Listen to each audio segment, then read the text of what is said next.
सोनमजींना विनंती केली की सोनमजींनी तिचं उपोषण सोडावं. फार जास्त दिवस झाले आणि सोनमजींचा हा लढा हा इथून पुढे आम्ही सगळे लढू. उपोषण सोडावं अशी विनम्र विनंती करायला आम्ही सगळे आलो. विनंती करणे आहे सोनमजी के लिए जो लड़ना है वो हम सब संसद में भी लड़ेंगे. संसद का सत्र सोमवार से शुरू हो रहा है और हम बहुत सारी जो बात है और नीट के बच्चों का जो है वो वहाँ हम सब बोलेंगे. अभी सत्र भी शुरू होने वाला है तो ये आवाज वहाँ भी आप लोग उठाएंगे? बिल्कुल उठाएंगे. आता तुम्ही भूमिका मांडलेली आहे की धर्मेंद्र प्रधानांच्या राजीनाम्याची आम्हीही संसदेमध्ये पहिल्याच दिवशी मागणी केली. आमचं म्हणणं आहे की 2 मीटिंग आहेत. इथे जर आंदोलन चाललं असेल तर आमची नैतिक जबाबदारी आहे की समाजात ज्या गोष्टी झाल्या आहेत त्या सरकार दरबारी पोहोचवल्या पाहिजे. एक भावना समाजात पालकांमध्ये युवा पिढीमध्ये आणि इथे एक आंदोलन चाललंय ज्याच्यात धर्मेंद्र प्रधानजींचा राजीनामा घ्या नाहीतर आम्ही उपोषण सोडणार नाही. मला असं वाटतं आम्ही जे लोकप्रतिनिधी आहोत आमची नैतिक जबाबदारी असते की समाजात ज्या गोष्टी झाल्या त्या संसदेत मांडल्याच पाहिजेत आणि संसद सुरू व्हायच्या आधी 2 ठिकाणी याच्याबद्दल बोलणार आहे. एक तर रविवारी सकाळी एक ऑल पार्टी मीटिंग भारत सरकारने बोलवलेली आहे. त्या भारत सरकारच्या मीटिंग मध्येही शेतकऱ्यांच्या आत्महत्याचा विषय, भारतात कमी झालेला पाऊस तो एक अतिशय महत्वाचा विषय, त्याचबरोबर शिक्षणाच्या या परीक्षांमध्ये झालेला सावळा गोंधळ आणि राम मंदिरच्या ज्या काही व्हिडिओज येत आहेत असे अनेक गंभीर विषय आज देशाच्या समोर आहेत. आणि त्यामुळे त्या दिवशी जी ऑल पार्टी मीटिंग किरण रिजिजूंनी आणि सरकारने बोलवली त्याच्यात हे सगळे विषय राष्ट्रवादी काँग्रेस पक्ष, आम्ही महाविकास आघाडी आणि इंडिया अलायन्सची बोलून मांडणार आहोत. त्याचबरोबर सोमवारी सकाळी 10 वाजता माननीय खडगेजींनी एक इंडिया अलायन्सची मीटिंग बोलवली. त्याच्यातही इथल्या भावना आणि इथली अस्वस्थता, पालकांमधली अस्वस्थता ह्याच्याबद्दल तिथे सविस्तर तिथेही बोलणार. मैम, छात्र आंदोलन का समर्थन करने आप आई हैं. जौहर यूनिवर्सिटी के 38 बिल्डिंगों पर बुलडोजर कराने की बात है, क्या कुछ कहना चाहेंगी आप? इसके बारे में हम जब सत्र शुरू होगा तब इस बारे में हम पार्लियामेंट में बोलेंगे. आपको लगता है कि सरकार झुकेगी? एक खबर ये आ रही है मैम, वक्त ही बताएं. मैम एक खबर ये आ रही है कि आप लोग एनडीए के संपर्क में हैं, कुछ नेता आप लोगों के मिले, इसमें क्या सच्चाई है? क्या आप लोग एनडीए के साथ जाने वाले हैं? इसके बारे में मुझे तो कुछ नहीं, ना एनडीए ने मुझे फोन किया है ना मैंने एनडीए को फोन किया है. काल जयंत पाटलांनी उपमुख्यमंत्री एकनाथ शिंदेची भेट घेतली, त्याआधी मुख्यमंत्र्यांची घेतली होती, त्याच्यावर तुम्ही स्पष्टीकरण दिलं.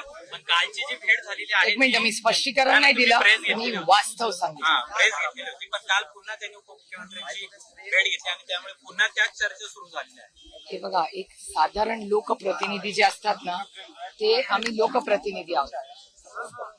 आमचे जे मायबाप महाराष्ट्राची आणि देशाची जनता आहे यांची कामं करण्यासाठी आम्ही निवडून येतो. त्याच्यामुळे अनेक वेळा प्रत्येक मंत्र्यांकडे आम्हाला जावं लागतं. आता आम्ही जातो, आम्ही फोटो काढतो, आम्ही ट्विट करतो. जर फोटो ट्विट केले नसते तर तुम्हाला कळलं असतं का आमची भेट झाली. मी उत्तर प्रदेशचे माननीय मुख्यमंत्री योगीजींना भेटले. त्याच्यात काय गैर, एक लोकप्रतिनिधी 1 नेशन 1 इलेक्शनच्या कामासाठी आम्ही उत्तर प्रदेशमध्ये गेलो. जॉईंट पार्लमेंटरी कमिटी आहे, सगळ्या पक्षाचे लोक होते.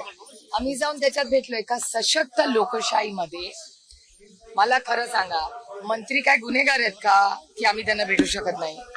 हे कमाल आहे.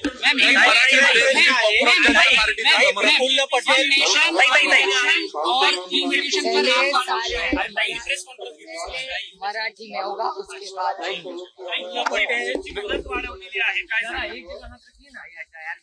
आज 2 JPCची माहिती येते. 130th अमेंडमेंट जे आहे ज्याच्यामध्ये प्रधानमंत्री, मुख्यमंत्री किंवा कुठल्याही मंत्र्याला जर जेलमध्ये 30 दिवस राहिला तर त्याला पदावरनं काढायचा अधिकार त्या प्रधानमंत्र्याला, मुख्यमंत्र्याला आहे. ते जे बिल आहे त्याच्यावर आणखीन चर्चेची गरज आहे असं आमची मागणी होती आणि त्या मागणीला आमचा तर पूर्णपणे त्या बिलला विरोध आहे. त्याच्यामुळे त्या बिलला आमचा विरोध आहे आणि त्या जेपीसीला दिवस वाढवून द्यायचा निर्णय हा सरकारने घेतलेला आहे. त्याचं मी मनापासून स्वागत करते. आमचा इच्छा आहे त्या बिलची अंमलबजावणी होऊच नये. आम्ही त्या बिलच्या पूर्ण विरोधात आहोत. ताई, विलिनीकरणाच्या अनुषंगाने सुनील तटकरे पहिल्या दिवशी सांगत होते की अशा कुठल्याच पद्धतीच्या चर्चा दादांकडनं तुमच्यासोबत आपल्या पक्षासोबत सुरू नव्हत्या. आज सुनील तटकरेंनी सांगितलेलं आहे की चर्चा सुरू होत्या, दादा असताना बरंच काय बोलणं झालं होतं. सुनील तटकरेंचा हा मोठा युटर्न आहे. माझा भाऊ आज राहिला नाही, त्याच्यामुळे माझ्या भावाबद्दल किंवा त्याच्याबद्दल झालेल्या चर्चेबद्दल त्याला आता पूर्ण विराम झालेला आहे.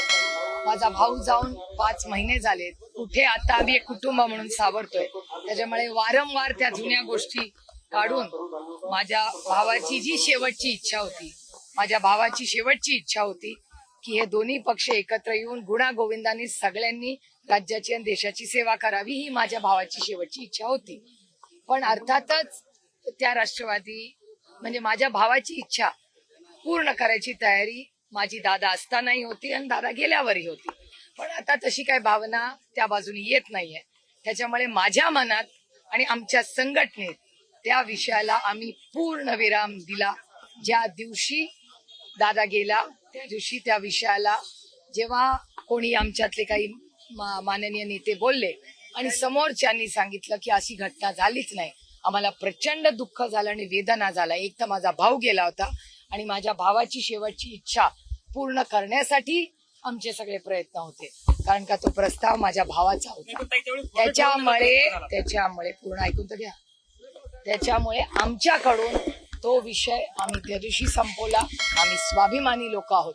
त्याच्यामुळे आम्ही आमचा स्वाभिमान आणि आमचा भाऊ आज राहिला नाही. त्याच्यामुळे ठीक आहे. त्याच्यामुळे या विषयावर राष्ट्रवादी काँग्रेस पक्ष शरदचंद्र पवार ज्या दिवशी माझा भाऊ गेला आणि माझ्या लक्षात आलं त्यांच्या स्टेटमेंट्स वरून समोरच्यांच्या की त्यांना हे करण्यात दादाची इच्छा पूर्ण करण्यात रास्त नाही, मी पूर्ण विराम ठेवला आणि त्यानंतर आम्ही राज्याच्या आणि देशाच्या सेवेसाठी लागलेलो आहोत. डिलिमिटेशनवरती असा शक्यता वर्तवली जाते की तुमचा पक्ष समर्थन करेल इंडिया. बिल आले, मी परवाच्या दिवशी जर तुम्ही माझी प्रेस कॉन्फरन्स पाहिली असेल, ऐकली असेल, तर मी परवाही तेच बोललेले, बिलच आलेलं नाही, त्याच्यामुळे चर्चा कशी करणार. कॉंग्रेस जनता पार्टीला समर्थन द्यायला इंडिया आघाडी खूप उशीर झाला अशी टीका काही लोकांकडून केली जाते. ठीक आहे, ही लोकशाही आहे, प्रत्येकाला टीका करायचा अधिकार आहे.